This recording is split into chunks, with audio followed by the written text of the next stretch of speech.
नमस्कार दोस्तों, जय जोहार। मैं कौशल तिवारी और बीनिया संझा में आपका स्वागत है। छत्तीसगढ़ को लूटने में लगे नेता और अधिकारियों के खेल में ठेकेदारों का नेक्सस, कमी सप्लायरों का नेक्सस किस कदर हावी है, इसका उदाहरण डीएमएफ फंड में हुए घपले घोटालों से समझा जा सकता है। छत्तीसगढ़ में डीएमएफ घोटाले करोड़ों अरबों रुपए तक पहुंच गया है और इस मामले को लेकर ईडी ने जबरदस्त कार्रवाई की है। ईडी के मुताबिक अभी तक आईएएस लोग जेलों की सलाखों में है, जिसमें रानू साहू पर भी डीएमएफ फंड में घोटाले का आरोप है, तो अनिल टुटेजा पर भी आरोप है। इसके अलावा भी कई बड़े नामचीन लोग हैं जिन पर डीएमएफ में बड़ा लंबा चौड़ा घोटाला, कमीशन खोरी सबके आरोप लगे हैं और ईडी के निशाने पर है या ईडी ने उनके खिलाफ कार्रवाई की है। लेकिन क्या ये कार्रवाई पर्याप्त है?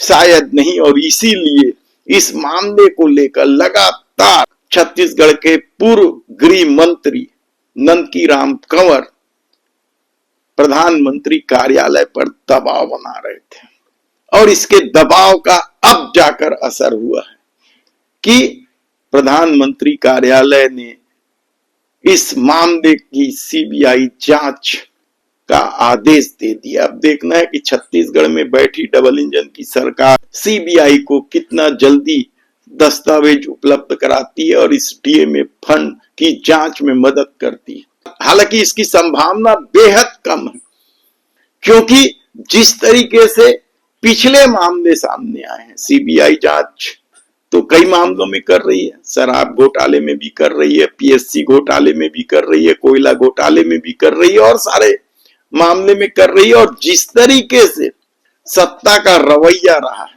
उसे देखते हुए कहना बड़ा मुश्किल है कि डीएमएफ घोटाले में सत्ता कितनी सहयोग करेगी। कि पिछली जो 5 साल की कांग्रेस की सरकार थी, उसमें अनेकों घोटाला हुए और सबकी जांच केंद्रीय एजेंसियां और राज्य की एजेंसियां कर रही हैं और जो भी दोषीदार हो रहे हैं उनको दंडित करने का काम हो रहा है। शराब घोटाला भी एक बड़ा घोटाला यहाँ पर हुआ, उसकी भी जांच ईडी के द्वारा हो रही है और जो भी उसमें दोषीदार होंगे सबके प्रति कार्रवाई होगी। क्योंकि इन पूरे घपले घोटाले में केवल कांग्रेस के नेताओं के नाम नहीं है, बल्कि भारतीय जनता पार्टी से जुड़े नेताओं, ठेकेदारों, सप्लायरों का भी नाम है। ऐसे में जो लोग निशाने पर हैं, कहा जा रहा है कि जिन लोगों पर बड़ी कार्रवाई हो सकती है, जो लोग डीएमएफ फंड में टेंडर लेने में भी घोटाला किए तो काम लेने में भी घोटाला किए, इनमें कई बड़े नामचीन लोग हैं जो चर्चा में रहे, लेकिन इन दिनों वे सत्ता के गोद में बैठे हुए हैं। जिन नामचीन लोगों के खिलाफ अब सीबीआई कार्रवाई की बात की जा रही है, उसमें संजय सिंधे, अशोक अग्रवाल, मुकेश अग्रवाल, ऋषभ सोनी, मनोज द्विवेदी, रवि शर्मा, पीयूष सोनी, पीयूष साहू, अब्दुल शेखर, कई नाम हैं। और डीएमएफ फंड में सिर्फ भूपेश बघेल के सरकार के दौरान ही घोटाले नहीं हुए, पहले भी घोटाले होते रहे। डॉक्टर रमन सिंह के कार्यकाल से घोटाले का खेल चल रहा था, उन तक सीबीआई क्या पहुंच पाएगी? ईडी का तो खेल सबको पता है कि किस तरीके से वह केवल आईएएस लोगों को निशाने में रखती है। जितनी भी बड़ी कार्रवाई हुई है, कई मामले में आईपीएस लोगों की भूमिका साफ दिखाई दे रही थी। ईडी ने पूछताछ भी की, लेकिन गिरफ्तारी किसी की नहीं की। यानी आईपीएस लोग ईडी के साथ खड़े हैं या ईडी आईपीएस लोगों को बख्श देती है और केवल आईएएस लोगों पर ही कार्रवाई करती है। हमने बताया कि किस तरीके से कोयला लेवी परिवहन मामले में ईडी ने बड़ी कार्रवाई का दावा किया था और उसके तहत जब पूछताछ की फेहरिस्त शुरू हुई तो उसमें सबसे चर्चित नाम था दीपांशु काबरा। उसके बाद भोजराज पटेल, पारुल माथुर, अभिषेक महेश्वरी, कई नाम गिने जा रहे थे अधिकारियों के, किसी की गिरफ्तारी नहीं हुई। इसी तरीके से सीबीआई का भी खेल रहा। महादेव सट्टा ऐप को लेकर तो अब प्रधानमंत्री कार्यालय भी निशाने पर है। प्रधानमंत्री कार्यालय के 3 बड़े नामचीन लोग जो सत्ता के खास माने जाते थे, सहगल, जोशी, कई नाम है, महादेव सट्टा ऐप को लेकर विवादों में है और सहगल को तो इस्तीफा तक देना पड़ा, प्रसार भारती के सर्वे सर्वर है। ऐसे में छत्तीसगढ़ में महादेव सट्टा ऐप पर जिन आधा दर्जन अधिकारियों के यहाँ छापेमारी की गई थी और जिन पर सीबीआई ने आरोप लगाया था कि इन अधिकारियों के द्वारा हर महीने 10 से 20 लाख रुपए महीने वसूले जाते हैं, उन अधिकारियों का क्या हुआ? प्रशांत अग्रवाल, आरिफ शेख, अभिषेक पल्लव फेरिस्त है वहां भी। तब ऐसे में अब जब पीएमओ ने हरी झंडी दिखा दी है डीएमएफ फंड की जांच के लिए, तब देखना है कि राज्य सरकार किस तरीके से सहयोग करती, क्योंकि इस सरकार में भी डीएमएफ फंड को लेकर घोटाले की कहानियां सुनाई देने लगी, खासकर कोरबा सरगुजा क्षेत्र से। कोरबा कलेक्टर पर तो ननकीराम कंवर के आरोप ही हैं, जांच चल रही है, हो गई है, कई तरह की चर्चा है, कार्रवाई कुछ नहीं हुई है। धरना तक में बैठना पड़ गया था इतने सीनियर नेता को। तो बाहर क्यों नहीं आ रहे हैं?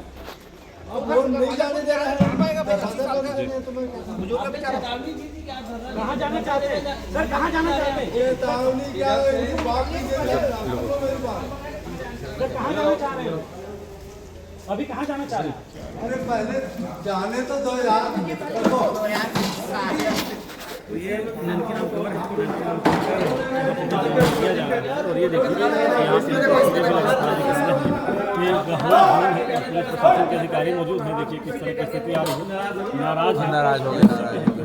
यहाँ से निकल दिया जा रहा है, एक तरह से पूरी तरह से घेराबंदी कर दी गई है। पुलिस प्रशासन के अधिकारी वो आ रहे हैं यहाँ पे।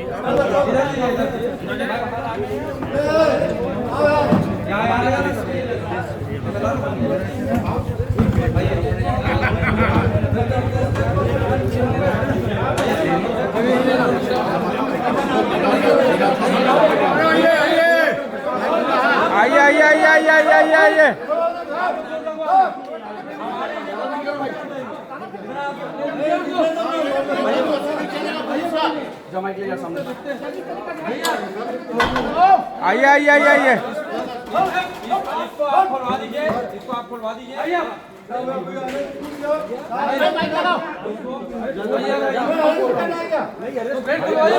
गेट खुलवाइए अभी। कहाँ पर एसडीएम साहब? क्या हो गया? गेट खुलवाइए। ऐसे अनुशासन जितना ठीक नहीं करेंगे हम, बर्दाश्त नहीं करेंगे।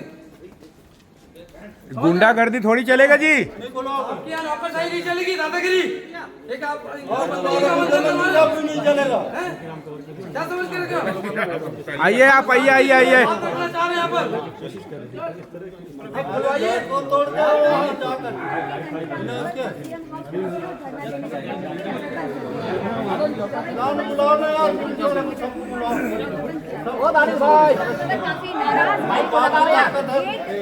गेट जो है लॉक कर दिया गया है, किडनैप कर लिया गया है। यहाँ पर कुछ कार्यकर्ता भी पहुंचे हुए हैं और उनसे आपको बाहर आने को नहीं दिया जा रहा है। यहाँ से सीधे तरीके से दिया जाएगा।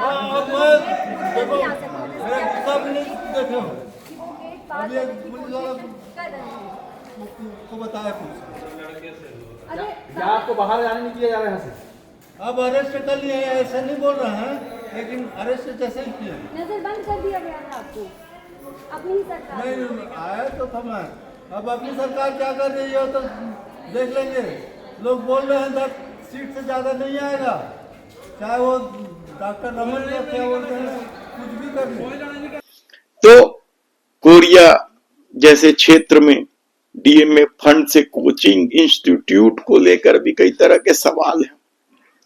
हमारी टीम लगी हुई है सब मामले में, हम आपके सामने खुलासा करेंगे। सीबीआई या ईडी कार्रवाई करे या ना करे, खुलासा तो हम करते रहेंगे इन आरोपियों के खिलाफ। ऐसे में अब देखना है कि टेंडर में गड़बड़ी करके जिन लोगों ने काम दिया था, जिन पर आरोप है, चाहे संजय शिंदे हो, अशोक अग्रवाल हो, मुकेश अग्रवाल हो, ऋषभ सोनी हो, मनोज द्विवेदी हो, रवि शर्मा हो, पीयूष सोनी हो, पीयूष साहू हो, अब्दुल शेखर, क्या ये लोग सीबीआई के शिकंजे में जाएंगे? इनके अलावा भी क्या अब कुछ और अधिकारी सीबीआई के शिकंजे में फंसेंगे? उनकी गिरफ्तारी होगी, देखने की बात होगी। धन्यवाद।